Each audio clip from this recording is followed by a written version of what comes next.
Okay, I am boiling some corn, friends. Only thing I added to this water is sugar and salt. Sugar and salt. It is an absolute must to add sugar and salt to your water when you're boiling your corn. And then I have my meat right here. I've already seasoned it with the norm. This is I forgot the name of this meat. It's thin though. I used garlic powder, onion powder, black pepper, Creole seasoning, a little paprika. I need to add some crushed red pepper to it. I use a little bit of sea salt. And what else did I add? Black pepper, onion powder, garlic powder. Oh, I might use cayenne pepper instead of the crushed red pepper. But anyway, I'm not sure how I'm going to make this meat. I don't know. Do I want to dip it in flour and fry it in grease? Do I want to just fry it in butter? I'm not sure yet, but we shall see. I'm sorry I did not show you like the washing the meat part. I feel like it's easier to just cut that out because you know that you're supposed to wash your meat. You know how you're supposed to wash your meat. So that part gets cut out. And just this time I didn't show you, me seasoning it. But yeah, so because I'm going to have corn on the cob, steak, and mashed potatoes for dinner. So that's where we at. So let me finish up and then I'll be right back. These are the potatoes I'll be using. Normally I would just use red potatoes, but I decided to mix it a little bit and use a little bit of, red. I think these are white or gold. And then the rested potatoes right here. So this is what I'm going to be using to make my mashed potatoes.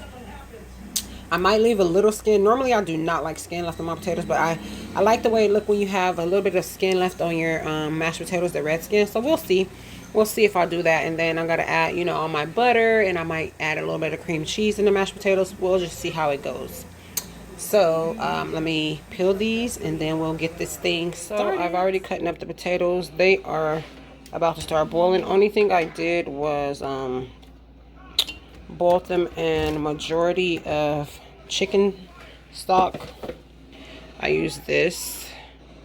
Majority of it is this, and then I put the rest water and then a little bit of salt in it. So that's what's in here. I'm gonna let those boil and then pull them out, drain them, and then do all of my mixing. The corn is already done. I showed it to you before as it was boiling, but now it's done. Okay, so we just have to wait for the potatoes, and then I'm gonna do the meat last. So this is what I put in my potatoes. I used the Land O'Lakes unsalted butter, the whole entire stick.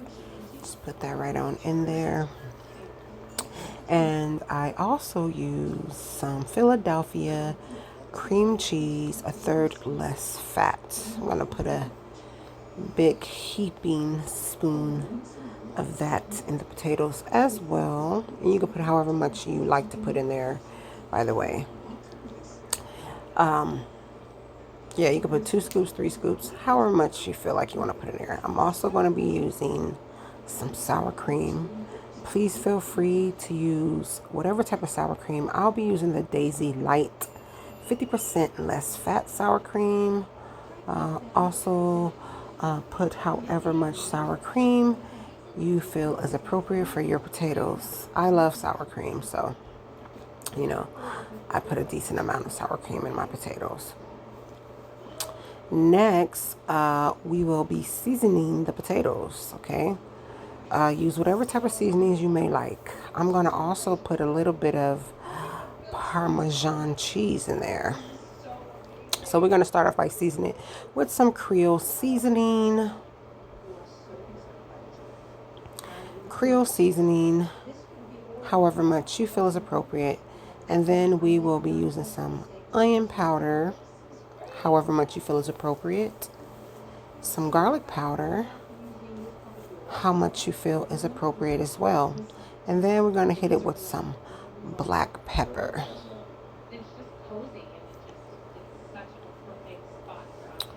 After that,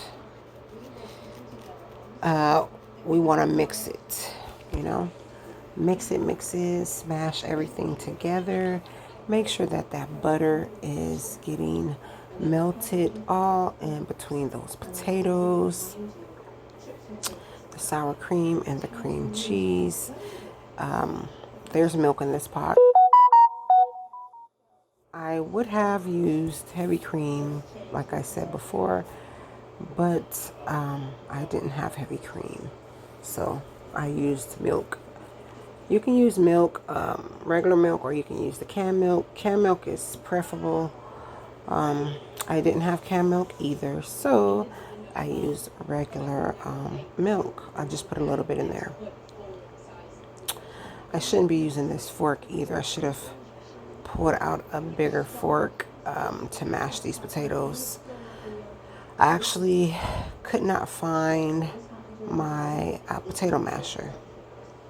I'm just adding a little bit more Creole seasoning and a little bit more black pepper.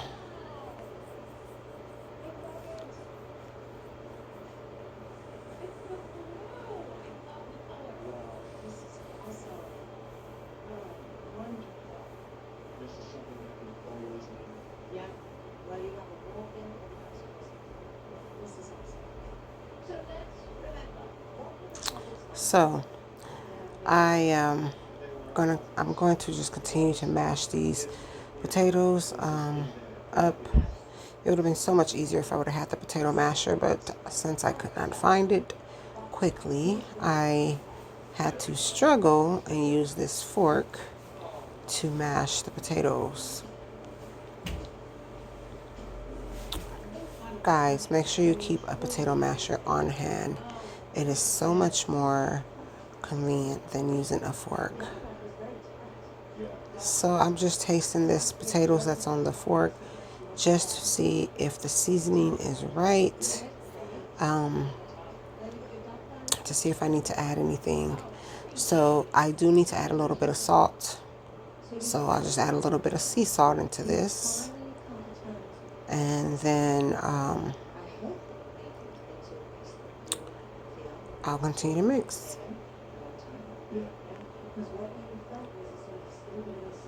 Mix, mash, mix, mash. Say that fast 6 times. Mix, mash, mix, mash, mix, mash, mix, mash. It'll be a little bit challenging to say that fast. So just smash, mash, smash until you get the potatoes to the right consistency that you like to have it at.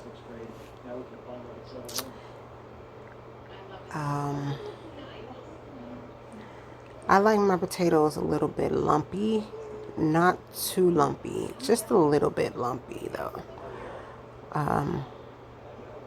And be somewhere between lumpy and creamy, but not too creamy, not too sloppy.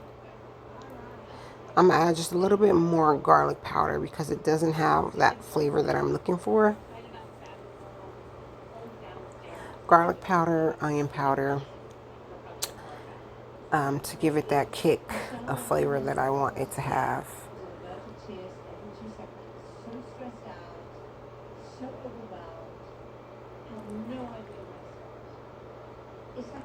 And I'll add eventually some Parmesan. I'll grate up some Parmesan cheese and add it in there.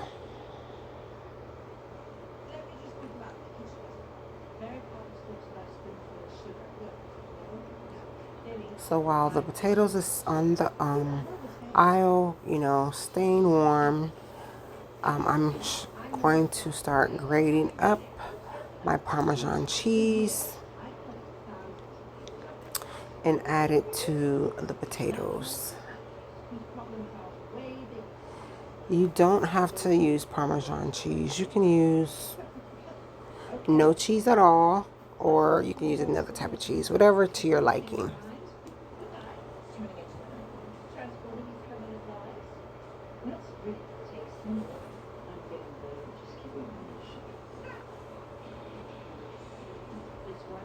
This is what the cheese will be held in when I start grating it. It goes attached to the bottom of the grater, which is very convenient so that it'll catch the cheese. Although the cheese kind of get everywhere when you're grating it, yeah, it still for the most part, catches the majority of the cheese inside of the little container that's attached to the bottom. And so I'm preparing to do that.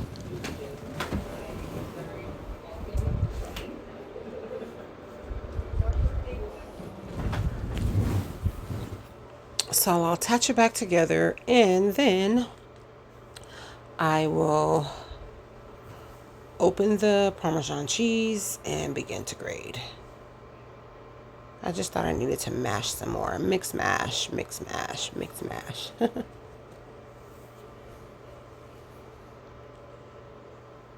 Some people would like their potatoes like this, lumpy, lumpy, lumpy, lumpy. I don't really like the lumpy, lumpy, lumpy, lumpy.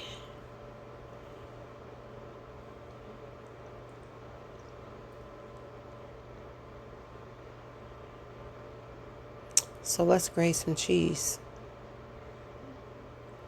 You see how that cheese is just falling on the counter as well? Majority of it went inside the container, but good thing the counter is clean, right? Because a lot of it, well, a good amount of it went on the counter.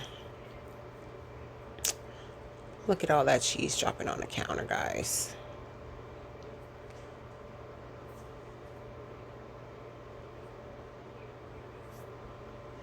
I probably shouldn't have grated the entire thing of this Parmesan cheese, but I did. Now, Parmesan cheese is something that I would not normally put in my mashed potatoes.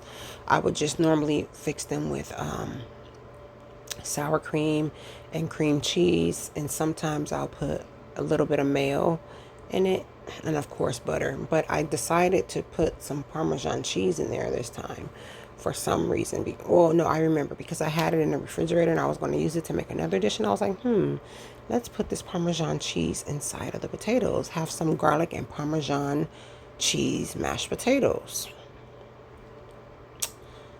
To me, it was a bad idea. Other people said that the potatoes were good to them. I tasted it a little bit on a spoon, and once I was done with putting the cheese in it, I wish I hadn't have put maybe as much cheese in it, as much of the Parmesan cheese in it, I should say. It would have been okay with just a little bit, but I think I shouldn't have put the entire block of it in there. But you live and you learn, and that's what it's all about when you're cooking. You're going to make mistakes along the way. You try new recipes, and you either like it or you don't, and you know what to do for the next time. It's all part of the process. As my mom say, you live and you learn. And cooking is a learning process. You might be good with cooking this dish, and then you might not be so good with cooking the next dish, but you sample, you play with it, and that's how you I think I put too master much of the cheese in it, but I'm gonna make it do what it do anyway, so that's that.